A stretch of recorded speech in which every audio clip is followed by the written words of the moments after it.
Баршаңызға қайырлы күн. Менің каналыма қош келдіңіздер. Бүгін өзін-өзі әрлеу видео сабағымызды бастаймыз. Ең алдымен бетімізді тоникпен тазалап сүртіп аламыз. Күнделікті қолданып жүрген бетке арналған кремімізді жағып, бетімізді жақсылап ылғалдандырып аламыз.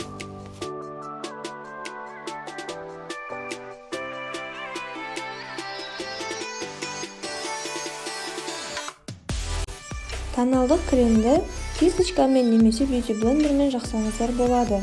Тоналдық кремді жағу барысында төменнен жоғары қарай бағытта жағамыз. Видеода көрсетілгендей, қолдың қимылын алшақ қылмай жиі етіп жағамыз. Егер қолдың қимылы алшақ болған жағдайда, бетіңіздегі тоналдық крем біркелкі болып жағылмай қалады.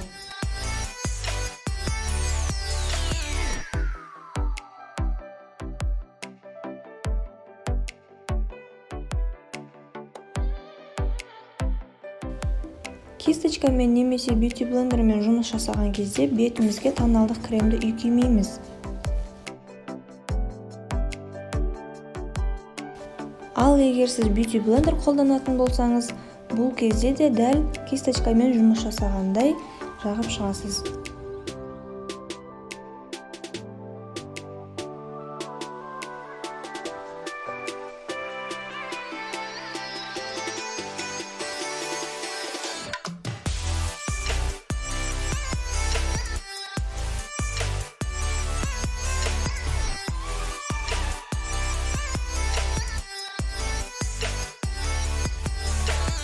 Тоналдық кремнен соң міндетті түрде опа пудра жағыңыздар. Бұл бетіміздегі майлылықты көрсетпей, бетімізге матовый эффект беріп тұрады.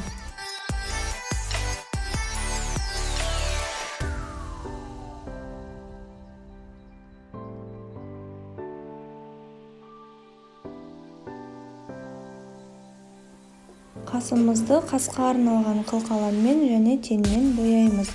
Ең алдымен қасымыздың формасын анықтап аламыз. Қылқаламның көмегімен видеода көрсетілгендей 3 нүктені анықтап аламыз. Ең бірінші нүктесі ол қастың басталған жері, екінші нүкте биік нүктесі, ең соңғысы қастың аяқталған жерін белгілеп аламыз. Анықталған нүктелерді бір-бірімен қосып, қасымыздың формасын шығарып аламыз.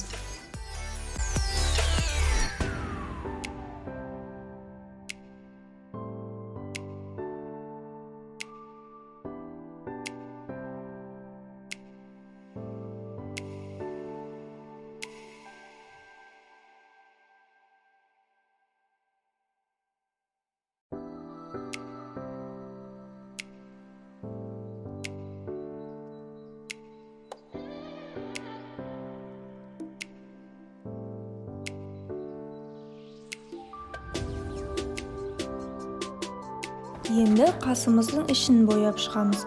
Қастың алдыңғы жағын ашық реңмен, ал аяқ жағын қою қанық реңмен бояп шығамыз.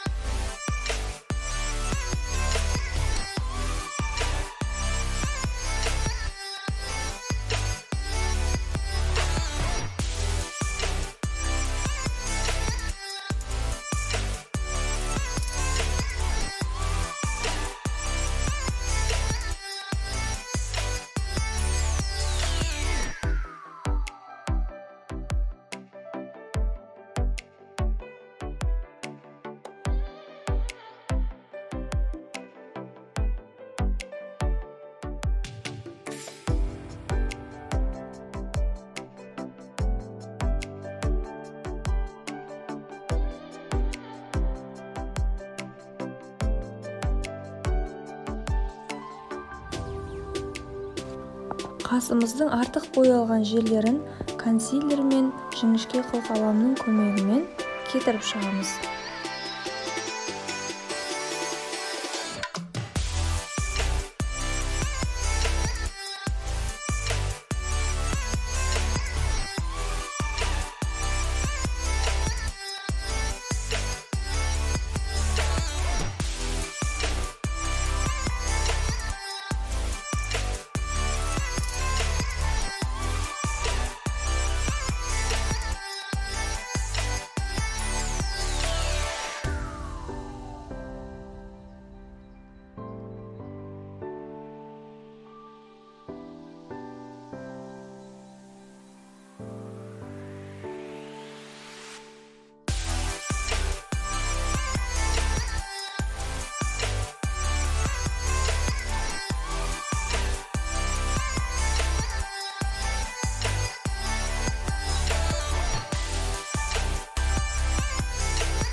Қасымыздың астын ақшыл тенмен бояймыз. Бұл біздің ажарымызды анық, көзімізді үлкен қылып көрсетеді.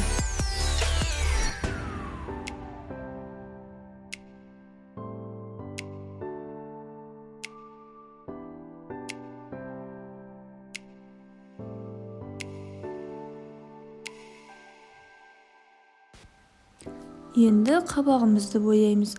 Бұл жерде өзіңізге ұнаған түсті таңдайсыз. Менде бұл жерде ашық қызғылт, яғни розовый тен.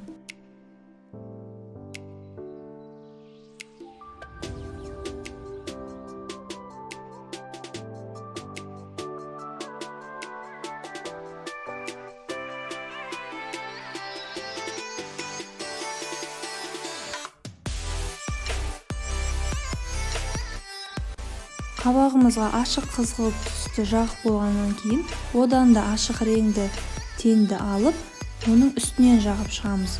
Орысша айтқанда растушевка жасаймыз. Растушевка жасаған кезде қыл қаламға күш салмаймыз.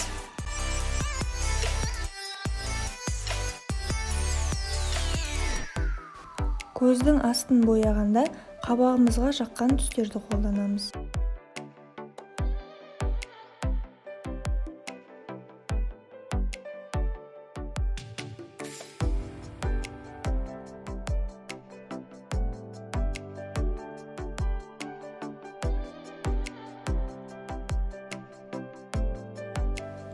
Қанық түсті тенді көзіміздің ең шетіне жағамыз. Бұл көзді визуалды түрде үлкен қылып көрсетеді. Алдымен видеода көрсетілгендей үшбұрыш жасап алып, оны растушевка жасаймыз, яғни жайып шығамыз.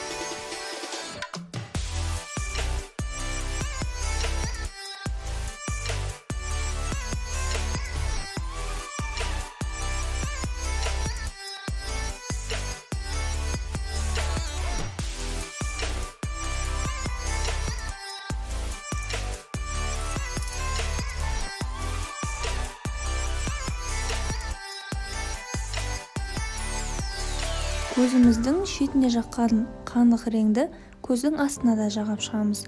1/3 бөлігіне ғана жағамыз.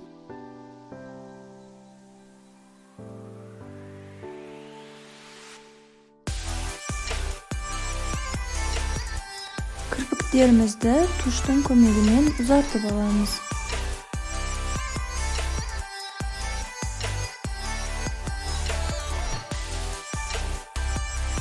Бұл макияж күндізгі макияж болған соң, мен сүрменің, яғни подводканың орнына қара тенді қолдандым.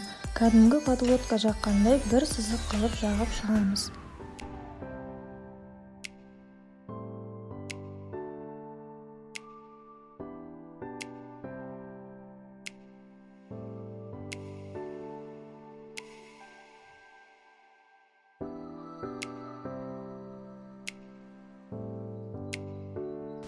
Бетімізге контур жасаймыз. Арнайы контурға арналған палетка мен қыл қалам керек. Кисточкаға күш салмай, бетімізге қатты баспай, айналдыра жағып шығамыз. Құлағымыздан мұрнымызға қарай бағытта бояймыз.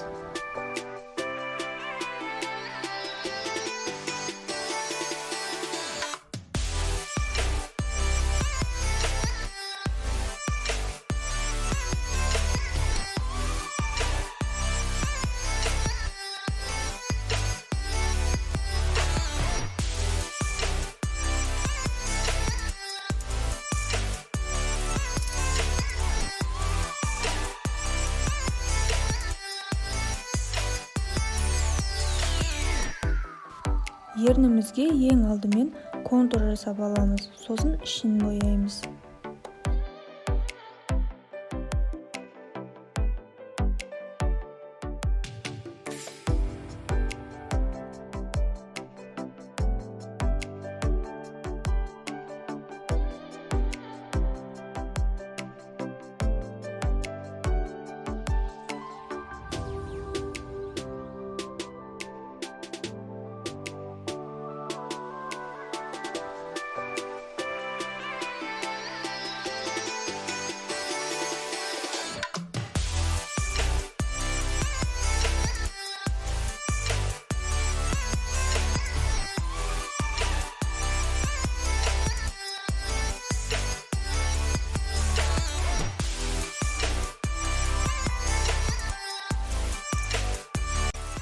фильтрмен макияжымызды аяқтаймыз. Каналға тіркеліп лайк басуды ұмытпаңыздар. Келесі қандай макияж көргілеріңіз келеді, астына комментарийге жазып кетіңіздер. Сіздермен бірге болған Арайлым.